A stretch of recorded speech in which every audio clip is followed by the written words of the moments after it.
Hey guys, welcome back. This is 2015 Corolla. It has a check engine light and the customer says it has a misfire while he was driving it. Đây là 2015 Corolla, nó có cái đèn check engine light. Bây giờ mình cắm máy coi nó bị gì. Let's go. Hey guys, I got a 2015 Corolla. Hello các bạn, đây là 2015 Corolla. They say that the check engine light is on while they were driving. It's only got 73,000 miles. Check engine light, cái đèn vàng nó cháy trong khúc cái đèn vàng nó cháy lúc khách hàng chạy trên đường ha, rồi nó bị misfire skipping. They say it's has a misfire and a skipping. So I scanned the code. Okay, it's got 6 codes. 304 4-cylinder misfire, máy số 4 misfire. Máy số 4 nó nói là không có nổ bình thường. Let's see what the other codes. 300 random misfire, nó nói là trong 4 máy nào cũng bị misfire hết các bạn. Máy số 1 cũng misfire. Number 1 cylinder is also misfire. Number 2, and then there's a code P0010 intake camshaft position actuator. This probably 100% caused the misfire. Cái này là làm cho máy misfire nè, nó nổ không bình thường. Cái cây để chỉnh lửa bên cái intake, bên cái hút gió. Okay.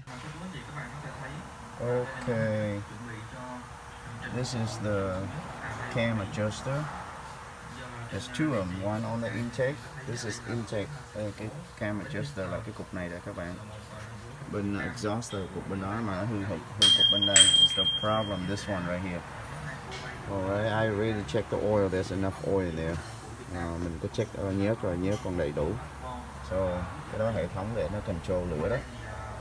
Okay. Undo the screw, 10mm bolt.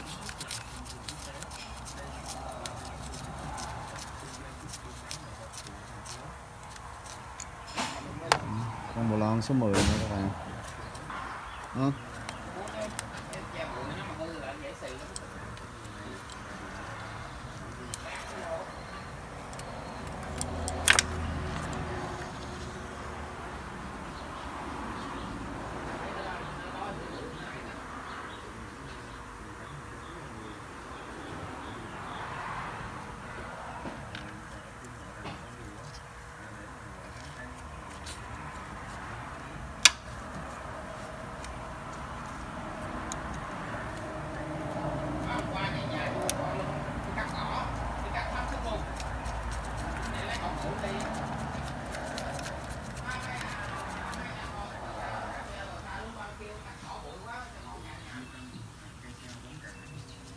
Okay, it's very easy work, rất là dễ làm.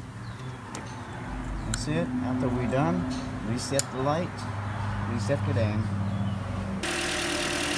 Okay, it runs just fine.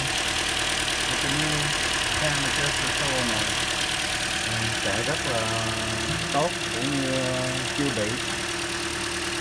Rồi xong.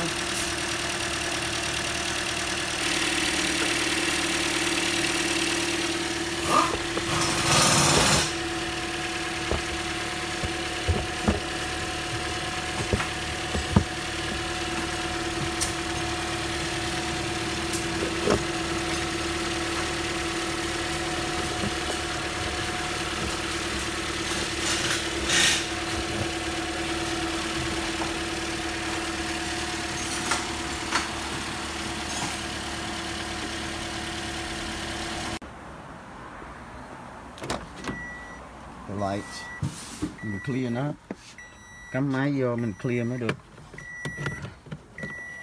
Có nhiều xe rút bình cũng được, nhưng mà có nhiều xe bây giờ đời mới rút bình nó nhiều cái trục chặt khác lắm, cho nên không có nên rút bình. Okay, we don't want to disconnect the battery. We have a little scanner, we can reset it.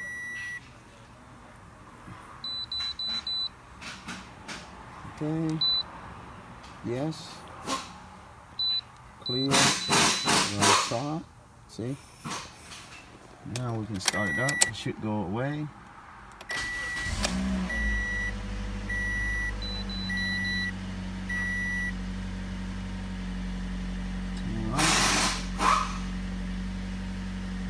Okay guys, thanks for watching. See you next video. Cảm ơn các bạn rất nhiều. Hẹn gặp lại các bạn video kỳ tới. Xin chào, bye bye.